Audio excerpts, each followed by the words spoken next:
Jadi beliau adalah keluarganya Saud yang kemudian bekerja sama dengan Ustadz Muhammad bin Abdul Wahab untuk bersama-sama mendirikan negara. Dan pada sejarahnya beliau berdua inilah pelopor di dalam pemberontakan kerajaan Arab yang ketika itu Turki Utsmaniyah hancur. Salah satu penyebabnya adalah guncangnya Arab yang dipelopori oleh Muhammad Al-Saud dan juga oleh Muhammad bin Abdul Wahab. Baik. Dan ini kok beda banget ini Gus. Apa istilahnya ucuk-ucuk ngopi ya. live pagi hari ini terus membahas apa ini tema kita. Wahabi Wahabi. Nah, ini kok ucuk-ucuk ke sepur ya. Ucuk-ucuk kayak kereta. Ini kok pembahasannya Wahabi Wahabi. Nah, ini apa yang diungkap pagi hari ini Gus? Tafadhol Gus. Bismillahirrahmanirrahim. Kita bermadhabkan Syafi'i. Kenapa kita disebut Syafi'iyah? Karena kita mengikuti seorang ulama bernama Muhammad bin Idris Asy-Syafi'i. Sehingga kita disebut sebagai Syafi'iyah. Orang yang mengikuti Muhammad bin Idris Asy-Syafi'i. Ada orang mengikuti Thariqah Qadiriyah. Kenapa disebut Qadiriyah? Karena beliau-beliau mengikuti Syekh Abdul Qadir Al-Jilani. Sehingga pengikutnya disebut sebagai Qadiriyah. Ada yang mengikuti namanya Muhammad Bahauddin An-Naqsyabandi. Maka pengikutnya disebut sebagai Naqsyabandiyah. Ada yang mengikuti Syekh Abdul Hasan Asy-Syadili. Maka pengikutnya disebut Syadiliyah. Maka ketika kita menyebutkan nama Wahabi. Ketika kita menyebutkan nama Wahabi dengan tulisan waw, ha, alif, ba, ya, Wahabi. Maka kita membahas tentang pengikut seorang ustadz bernama Ustadz Muhammad bin Abdul Wahab. Sehingga pengikutnya disebut sebagai Wahabi. Sehingga ketika ada pertanyaan, siapakah pendiri Wahabi itu? Maka jawabannya adalah, pendirinya adalah Ustadz Muhammad bin Abdul Wahab. Itu adalah jawaban yang pertama tentang siapa itu pendiri Wahabi. Yaitu bernama Muhammad bin Abdul Wahab. Lalu siapa beliau? Beliau merupakan seseorang yang lahir tahun 1115 Hijriah. Kalau cara Masehi itu tahun 1703 Masehi. Dan wafatnya tahun 1206 Hijriah atau 1791 Masehi. Wahuwa al-muassis lil madhabil wahabi. Beliau adalah orang yang mendirikan pemahaman Wahabi ini. Jadi beliau adalah orang yang mendirikan pemahaman Wahabi ini. Beliau lahir di desa Najd yang ada di negeri Hijaz sana. Nah, itu merupakan sedikit dari Muhammad bin Abdul Wahab. Lalu bagaimana beliau kemudian bisa ke Makkah, bisa ke Arab?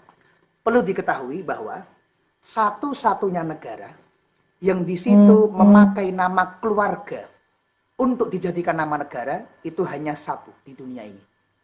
Indonesia, walaupun yang pendirinya, presiden pertamanya adalah Soekarno, tapi namanya bukan Indonesia Soekarno, bukan. Namanya bukan Indonesia Soekarno. Amerika tidak ada nama pendirinya. Inggris tidak ada nama pendirinya. Satu-satunya negara yang di situ menyebutkan nama keluarga dari presidennya, nama keluarga dari rajanya adalah hanya satu, yaitu Arab Saudi. Saudi ini bukan nama negara. Teman-teman kalau membuka kitabnya para ulama, itu tidak mungkin ditemukan satupun kitab para ulama-ulama terdahulu sebelum tahun 1100 Hijriah atau sebelum tahun 1900 Masehi, tidak ada yang ditemukan bahwa Arab itu dinamakan sebagai Saudi, nggak ada. Dulu Arab ya Arab, atau nama dahulu suatu negara bisa disebut Hijaz, bisa disebut negeri Syam dan lain sebagainya. Tidak ada yang menyebutkan nama Saudi. Sekarang kenapa ada nama Arab Saudi? Kalau dalam tulisan Arab disebut sebagai Al-Arabiyah As-Saudiyah. Kenapa? Karena memang Arab Saudi itu didirikan atau dipandeglangi atau kemudian disemarakkan oleh seseorang bernama Alu Su'ud. Seseorang yang memiliki keluarga Su'ud. Siapa namanya beliau? beliau ini bernama Muhammad Al-Su'ud. Jadi beliau adalah keluarganya Saud yang kemudian bekerja sama dengan Ustadz Muhammad bin Abdul Wahab untuk bersama-sama mendirikan negara. Dan pada sejarahnya beliau berdua inilah pelopor di dalam pemberontakan kerajaan Arab yang ketika itu Turki Utsmaniyah hancur. Salah satu penyebabnya adalah guncangnya Arab yang dipelopori oleh Muhammad Al-Su'ud dan juga oleh Muhammad bin Abdul Wahab.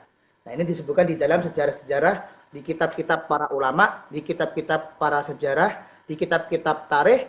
Maka beliau berdua ini merupakan orang yang bersatu untuk kemudian membuat sebuah negara. Jadi negaranya dipimpin oleh Al-Su'ud, kemudian fatwanya, ulama-ulamanya semuanya mengikuti kepada Muhammad bin Abdul Wahab. Jadi antara agama dan politik kemudian disatukan, kemudian memberontak kepada pemerintahan yang sah, kemudian mengadakan kerjasama. Kamu saya bantu jadi raja, tapi nanti ketika kamu sudah jadi raja, semua fatwa-fatwamu, semua masjid agung dan lain sebagainya ikut kepada pendapat saya. Itulah yang terjadi di negara Arab Saudi. Sebelum ada Saudi Arabia, ulama-ulama kita Ahlus Sunnah wal Jamaah semuanya masuk dan diterima di Arab Saudi. Bahkan paham Arab Saudi adalah paham Asy'ariyah, adalah paham Ahlus Sunnah wal Jamaah sama seperti yang dipahami oleh masyarakat Indonesia. Itu sedikit sejarah tentang siapa itu Muhammad bin Abdul Wahab, tentang bagaimana Arab Saudi dan perkembangannya terkait dengan zaman sekarang.